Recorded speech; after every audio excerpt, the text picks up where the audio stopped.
Chapter 12 The Cawl Inferior. There was a place upon McCragg's honor where none were allowed to go but Reboot Gilliman, and he went by invitation only. Gilliman's shuttle landed on his personal hangar. From there, the Primarch went straight to the depths of his quarters. Located in a hidden space was a gene-locked elevator whose inbuilt weapons were primed to kill any other who attempted to access it. A simple retinal scan allowed him inside, but once he was within the elevator, the security protocols Gilliman underwent were extensive. Arcane devices on armatures extended from the walls to test his body, mental state, and spiritual aura. One by one, the machines croaked or twittered their approval, and the last withdrew into its recesses. The elevator activated smoothly, descending 200 decks in a matter of seconds. It stopped nowhere else. At the bottom, its rear doors opened onto a chamber lit by rubicund false light. His Primarch's eyes struggled with the illumination. A mortal man would have been virtually blind. The chamber was hot, loud with the chatter of hidden machinery, and heavy with a sense of foreboding. Once through the doors on the far side of the chamber, that sensation would grow worse as Gilliman was exposed to the psychic circuitry of Cawl's blasphemous device. First, he must undergo another series of tests. Again, he passed each one, and the chamber's far doors opened into a second and much larger circular space, lit the same bloody color. The doors were complex, 3 interleaving sets of meter-thick, bonded hex steel, whose toothed edges clunked ominously as they unlocked from each other. The chamber's spherical exterior walls were similarly armored. Cawl's machine would survive the death of the McCragg's honor itself. Gilliman readied himself for the greater psychic pressure and stepped inside. His head throbbed. The air smelt of ozone, sanctified oil, curdled milk, and old blood. At 20 meters across, the interior space of the machine was modest by void ship standards. A grilled floor was suspended over a pit full of humming machines, dividing the interior space in two. Quieter than virtually everything Gilliman had seen this benighted era, the machines nevertheless made the room vibrate at a high frequency with the turning of their parts. Through the floor grill came the majority of the red light, confusing shadow and highlight, and breaking down any visual sense of space. "Lumens," barked Gilliman. The machinery's high whine dropped to a grumble. The red crept down the walls like fire dying. The metal of the room groaned in relief, as if the touch of the red light had a physical effect upon it. Hard white lumens snapped on above, banishing the sanguine glow to beneath the flooring and bringing the room's features into sharp focus. The chamber seemed smaller in the cleaner light, and its features were clearly resolved. A small door opened directly opposite the main gate. Closed panels at a man's eye level lined the walls between the two doors, 10 on the left and 10 on the right. Pipes, bound tightly by metal staples, hung in swags from the ceiling. A small mercy, in Gilliman's opinion, was that the chamber was free of the Gothic extravagance that encrusted everything else in the 41st millennium. It was pure of form, if not of function. The machina opus, glaring down from a rondel set into the domed ceiling, was the sole decoration. Even Belisarius' Cawl was not radical enough to omit that symbol. room's other axis slid upwards. It, too, comprised 3 massively thick doors that opened in sequence. On the far side were the quarters of Guidus Losenti. They were totally black, for Losenti had no need of light of any kind. "My lord," Losenti appeared in the doorway and came into the room. As he detached himself from the blackness, pools of it came with him in his eye sockets. His body appeared old and frail, but as he drew near the Primarch, the inner strength that allowed Losenti to withstand the psychic pressure of the machine became palpable. There was great power clinging to his aged mortal frame.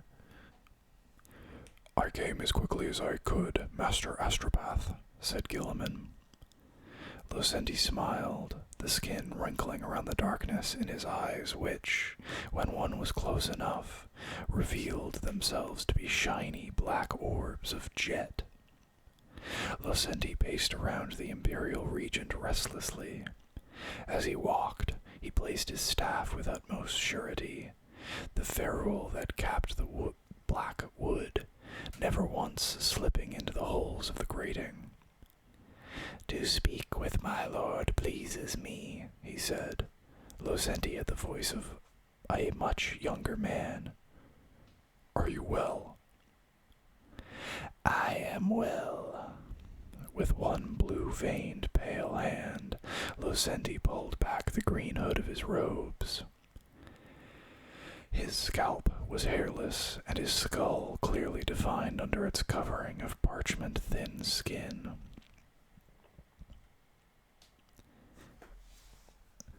"I trust your duty remains onerous, but bearable."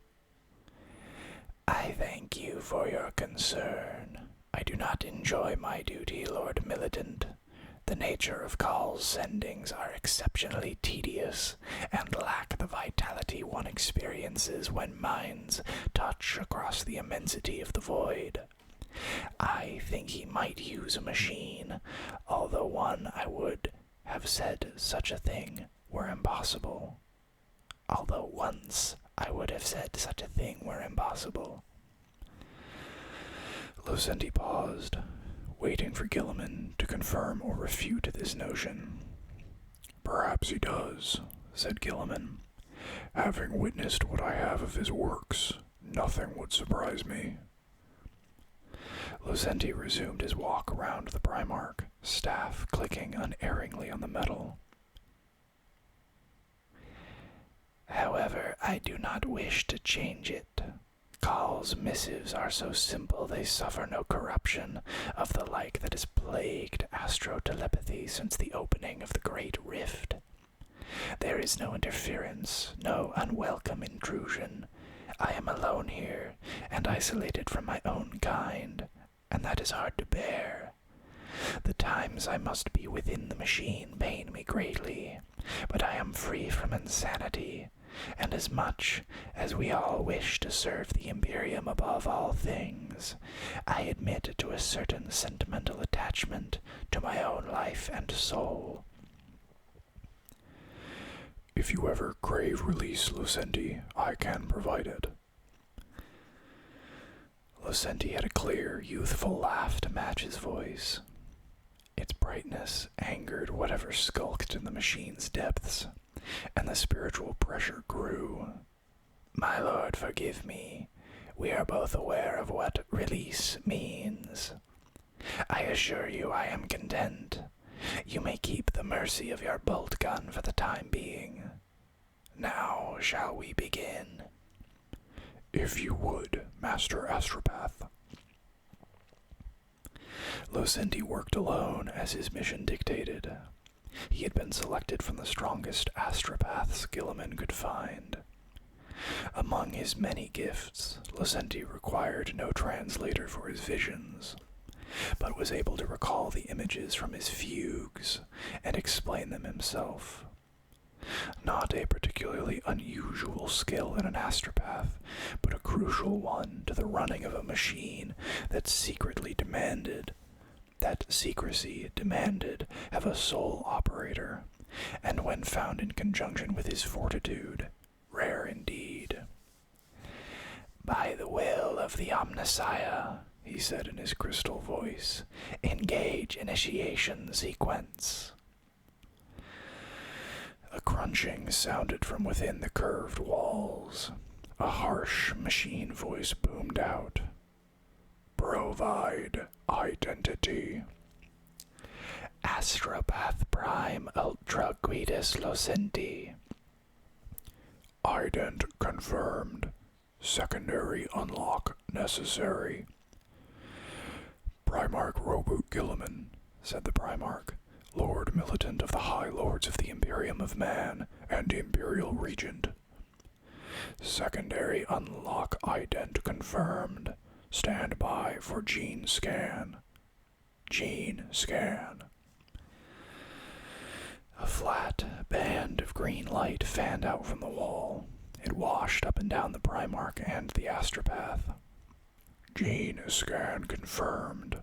Ident confirmed. Code required."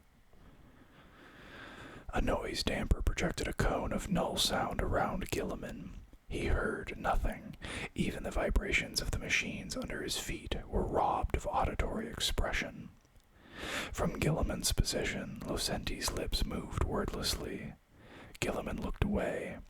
He could lip read. Cawl knew that. The first and only time he had idly let his gaze rest on the Astropath's face when he spoke his code. Gilliman had been temporarily blinded by a las strobe. He could not fault Call's dedication to security, though his attention to detail bordered on pathological. For 10,000 years, Call's procedures had kept Roboot Gilliman's secrets for him. He had no grounds for criticism. The null sound cone snapped off. Gilliman spoke out his own code, a string of nonsensical words that changed depending on the date. "Codes accepted," said the voice. "Commencing main series activation sequence." The 20 small doors in the walls opened downwards. Behind each was a lit armor-glass tank containing a severed human head, bathed in clear yellow nutrient fluids. Metal neatly capped each neck. From these issued bundles of tidy cables and pipes that curled downwards under the head, then up into the machines above them. "Activation code required," said the voice. This time there was no null sound cone. The code sent astropathically to Locenti by Cawl to turn on his abominable machine was different every time, and there was no need to rob the Primarch of his hearing. Cawl made a virtue of economy in all things he did. "Charnabel crow, white crow, white crow, white crow, Charnabel crow, black crow," said Locenti. "Code accepted, code accepted, code accepted," said the machine. "Stand by for communication. Call Inferior awakening right underway. Stand by for communion." Machines hidden behind the paneling surged to life. The chug of the devices below them grew more muted, ceding space to the waking voices of the others. Thin lines in the metal walls, invisible before, glowed with sluggish golden energies. Circuitry engraved into the tank's glass glimmered similarly, and the faces of the heads twitched. Gilliman was absorbed by the jerking of their muscles. The weight pressing on his psyche grew. Locenti grimaced at the Primarch. "I ask your leave to depart, Primarch," he said. "The awakened machine's presence is uncomfortable for me." Yes, of course," said Gilliman. He tore his eyes away from the severed heads. "Please, you do not need to ask my permission. We have done this many times. I know how much the Cawl Inferior pains you when active."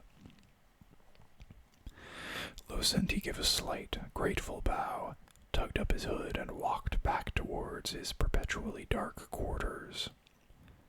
"Shanty," called Gilliman on a whim, raising his voice over the smooth thumping of the machine. Shanty paused at the threshold of his door. "What do you do down here when you are not needed? When you are alone?" Shanty turned his head. His wrinkled face was bathed in the warm light of Cawl's device. "I write poetry," he said, "and I dream of better times." The doors slid shut behind him, leaving Gilliman alone in the chamber of the Cawl Inferior. Gilliman lacked the psychic potential that his father had granted to several of his brothers, but he was a child of the Emperor's making, and he was sensitive to psychic energies of which a true non-psyker would be ignorant. Some hidden part of the world changed. Energy ran more freely around the channels engraved into the walls, extending its web outwards from the heads until the whole room was a tracery of golden lambency. The yellow lights outshone the ruddy light of the machine hall under the floor and the bright lumens overhead. As the energy network expanded, it hit upon sudden signs in the fabric of the room. Warding runes in the secret techno-arcana tongue of Magos Psychana blazed brightly, along with others of obvious alien origin. Cawl was a magpie Magos, taking what he needed, no matter its ancestry. His free-thinking made Gilliman profoundly uneasy, but a labor 10,000 years long, delivered perfectly, attested to the Archmagos' efficacy. He had been instrumental in restoring Gilliman to life in this terrible age, and, more amazingly, in creating the Primaris Space Marines. Cawl had improved upon the Emperor's own designs. "I have no choice but to trust him," thought Gilliman. "That's the only practical I need consider here." As the light grew, the constant hollow pain in Gilliman's chest intensified, as if the two were inextricably linked. He gritted his teeth as the gnawing in his gut outdid the pressure in his head. The muscle twitches in the tanks became a frenzy of gurning.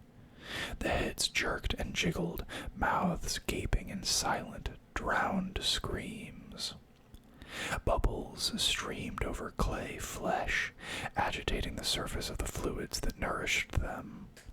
Eyelids fluttered over eyes that appeared, just for a second, to contain some shred of native intelligence, and they looked out from their watery prisons with absolute horror.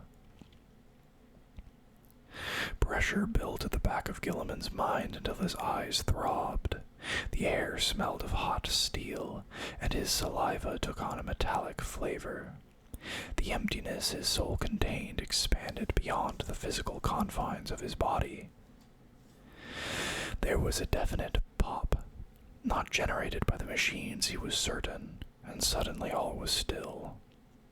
The thumping of the hidden devices leveled out to a quiet whir.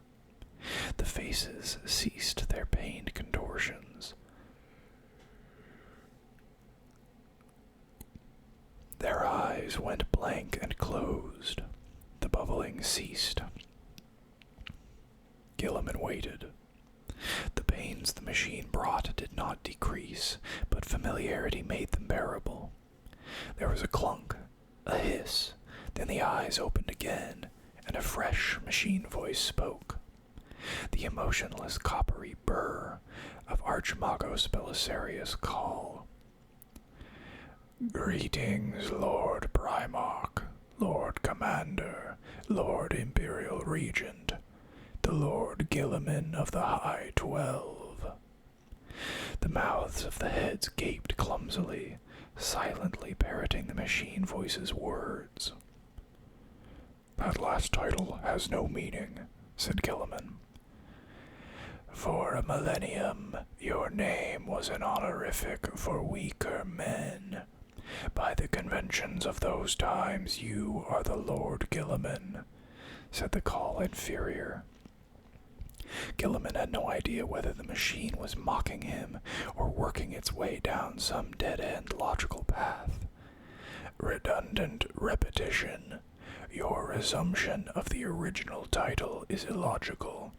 The position of Lord Militant was banned in the wake of the Great War of the Beast. Gilliman knew little of that conflict or of the infamous beheading that followed. The near destruction of the Imperium had passed Cawl by.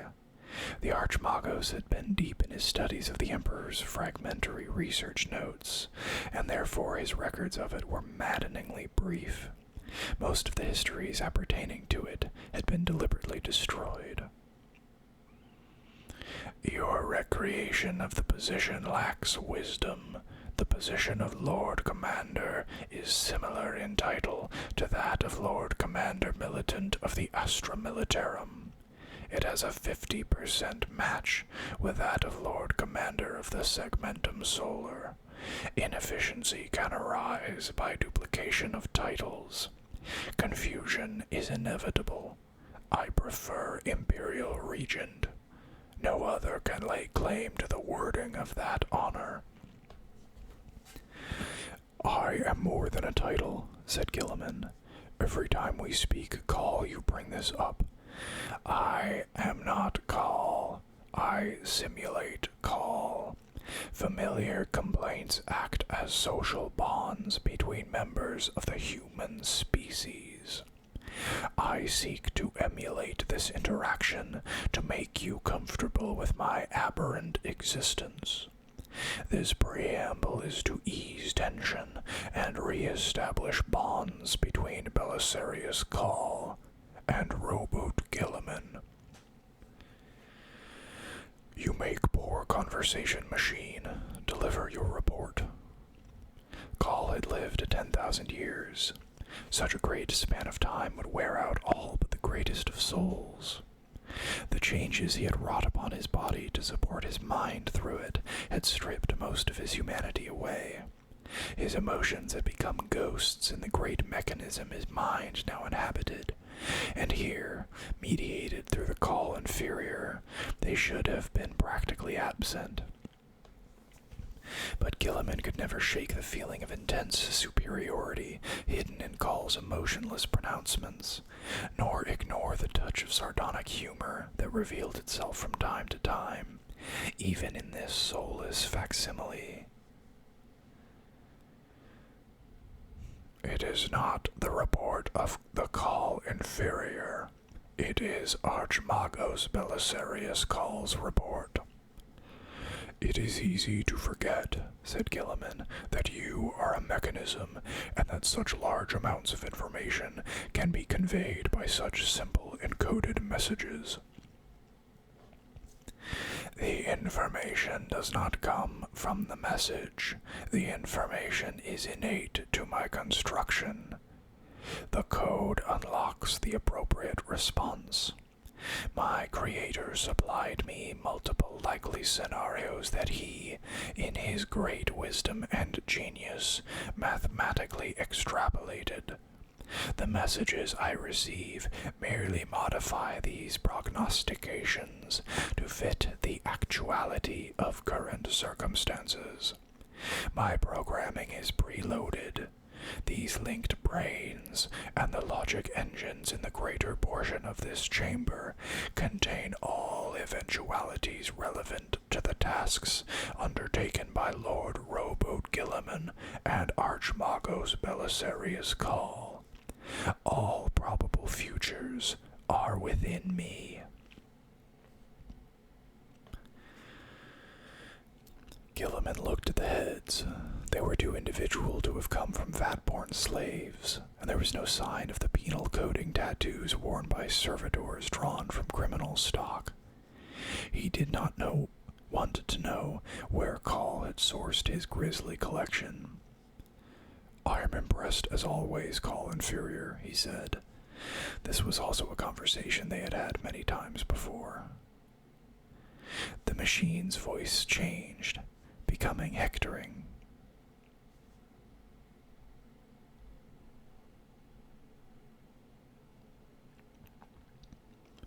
Then my master repeats his request that you install him as Fabricator General of Mars.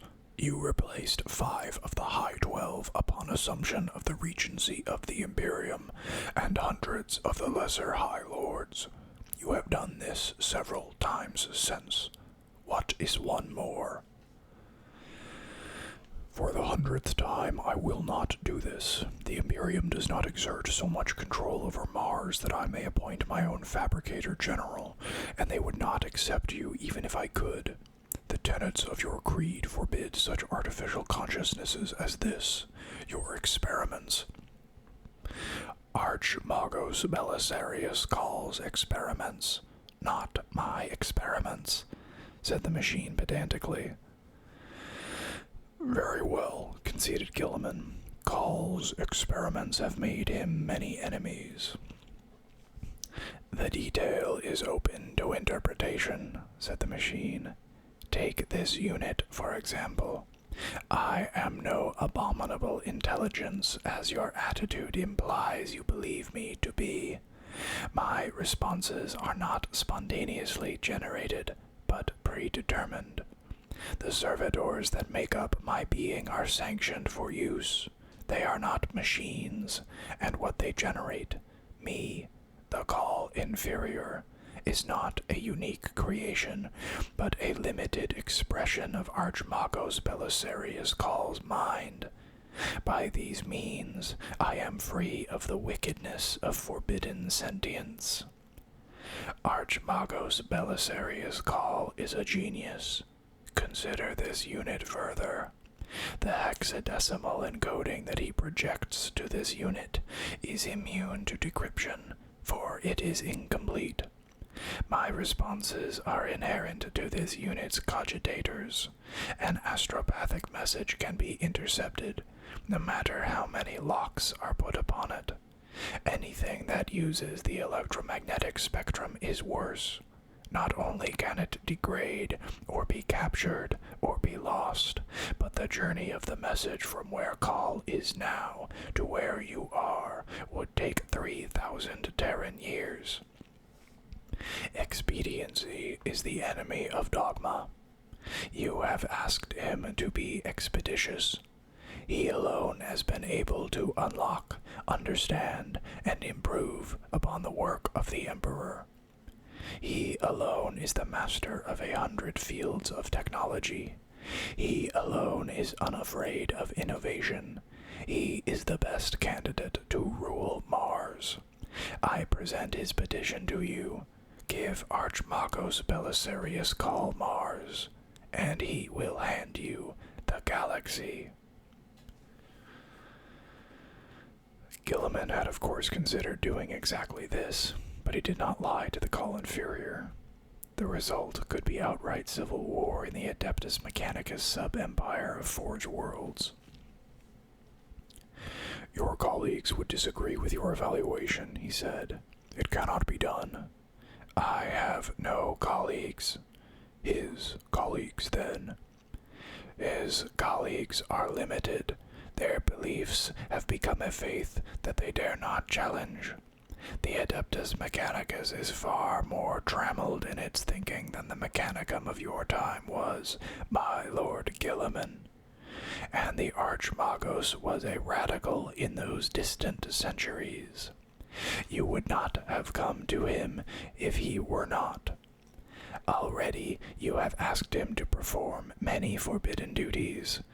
You are as culpable as he in any crime that may or may not have taken place. I am no adherent to the machine god's creed, said Gilliman. You have asked the Archmagos to interfere with technologies expressly forbidden by your own creator, the Emperor of Mankind.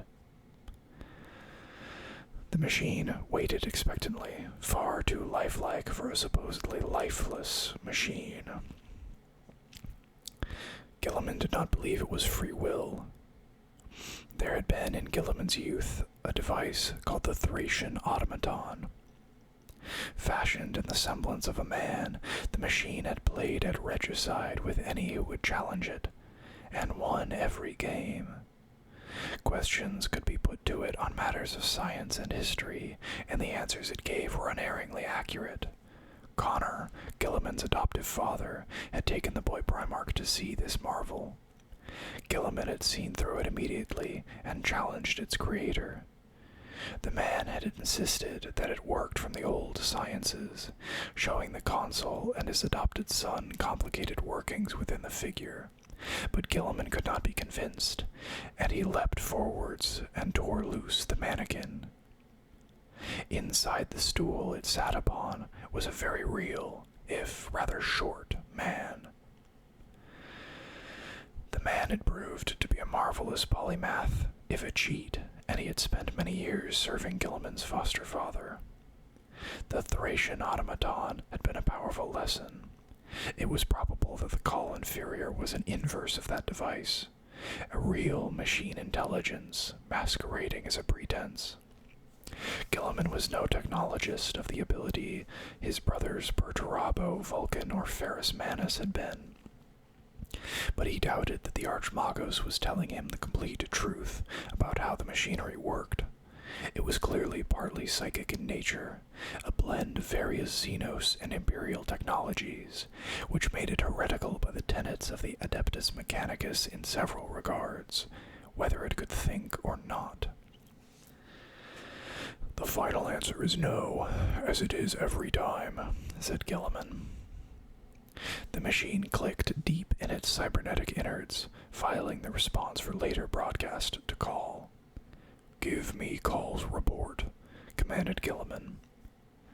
"The conclave Acquisitorius proceeds through the galaxy. Cawl has recently finished war operations on Cadmus Fosp. Unfortunately, the pylons discovered there are too degraded to be reactivated, and so he must begin his quest anew." "So we cannot yet reproduce the technology?" "Regrettably, not yet. Not on the scale necessary for your ends, my lord." The slack mouths of the heads continued their jerky aping of the machine's voice. "Archmagos Cawl has formulated a number of smaller experimental devices that project a similar effect to the Xenos originals, albeit to a lesser degree. He has provided several to seal the pit of Rhokkos. They will arrive soon." "I am aware of this. That is why we are here. That is why the battle for Rhokkos was fought." "Forgive me, my lord. I can only say what my cogitators select as the most appropriate response according to Call's code," said the machine. That was a lie, or a genuine artifact of how the machine worked. Cawl obfuscated everything. "Will the devices work?" "They will be staples in a wound. Cawl does not yet understand how the pylons function completely, but the actions of the test devices here will further his research. Eventually, he will be able to replicate the technology, and he shall bring the rift under control, parsec by parsec, until the great rift is at last sealed. Then he swears, my lord. He shall dedicate the remainder of his life to it." Gilliman scratched his face thoughtfully. His chin was stubbly. He had neglected his personal grooming these last few days. "Encouraging words." "I am instructed to offer a cautionary note, my lord," replied the machine. "The culmination of this research is a long way off. Nevertheless, now Archmagos Belisarius Cawl has fulfilled his oaths to you and delivered the Primaris Space Marines as commanded. He has more available cogitation power to put to this task. The principle of the pylons is sound. The technology is proven. With what little remained of the pylon network around Cadia, he came close to sealing the Eye of Terror. He will not give up now.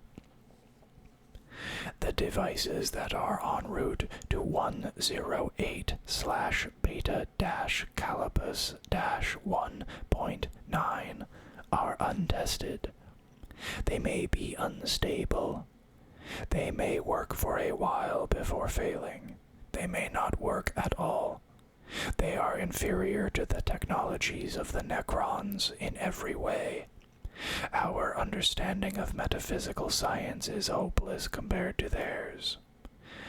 The Cawl Inferior uttered the blasphemy as easily as it might bid good day.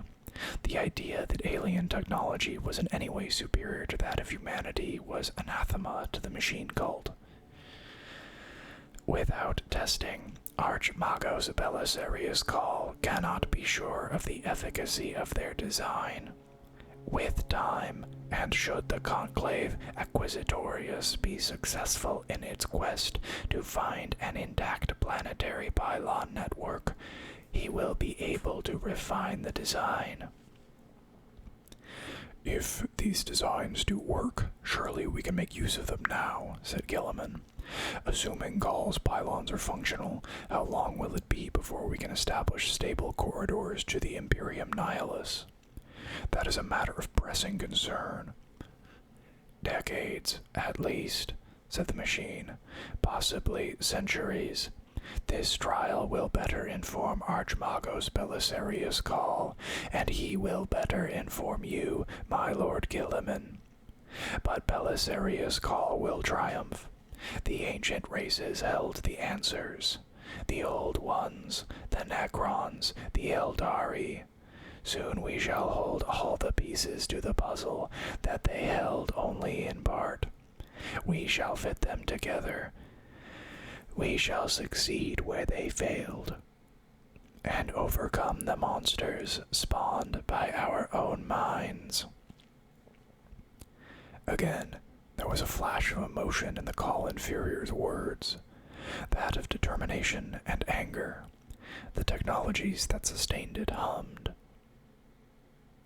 "Trafficking with Xenos, the usage of forbidden technology.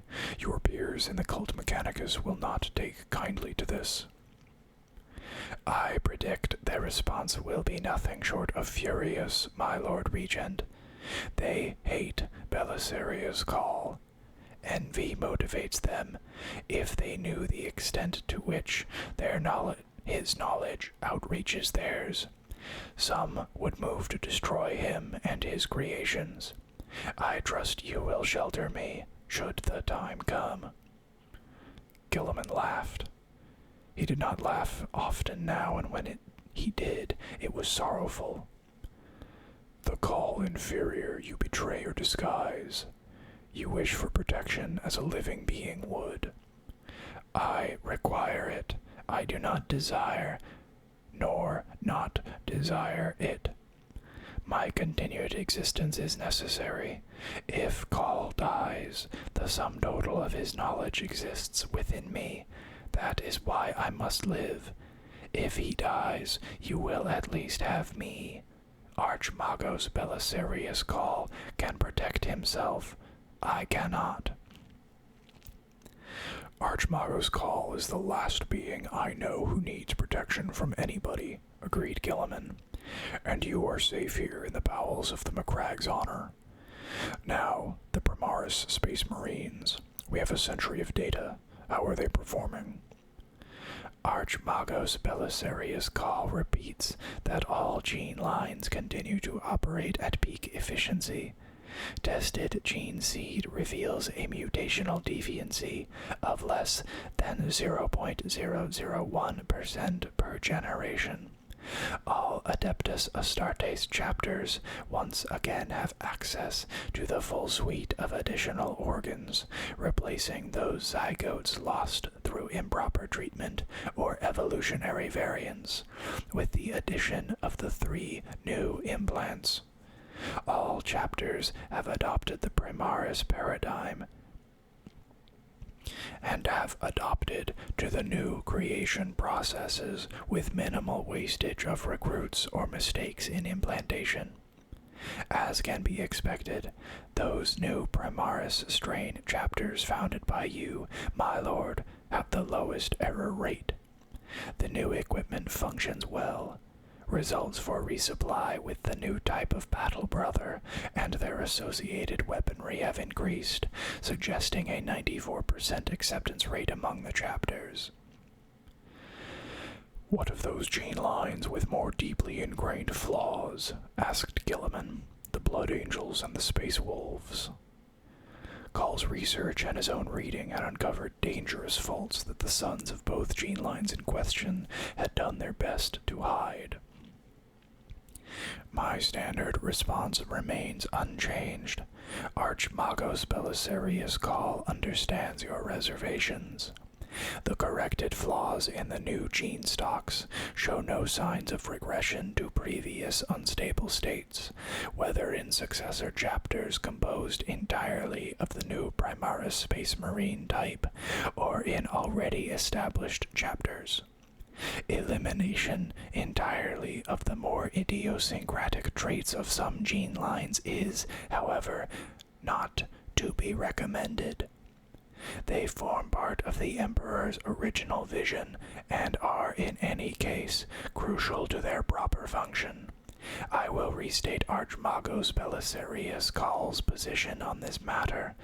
The improved gene seed of 9th and 6th Legion stock is operating within acceptable parameters. Furthermore, he has continued experimental implantation and monitoring of the thus far unused gene seed in experimental test subjects. That of the 2nd, 3rd, 4th, 8th, 11th, 12th, 14th, 15th, 16th, 17th, and 20th Legions all show no sign of degradation or incidence of unwelcome tendencies within the recipients.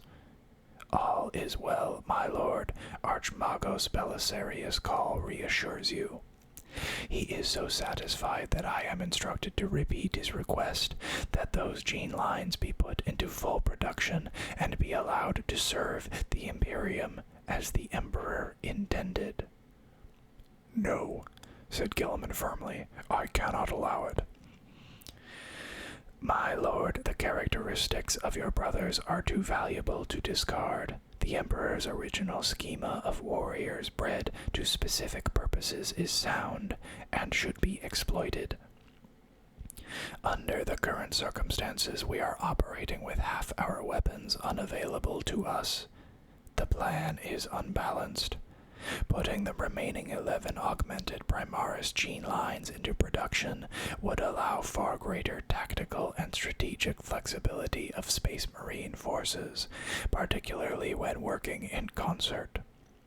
I say again, no, do not progress any further with this research. The warriors were not at fault. The science was not at fault. Their Primarchs were. Chapters from your gene line have also fallen in the past millennia, Lord Regent, and we do not censor them.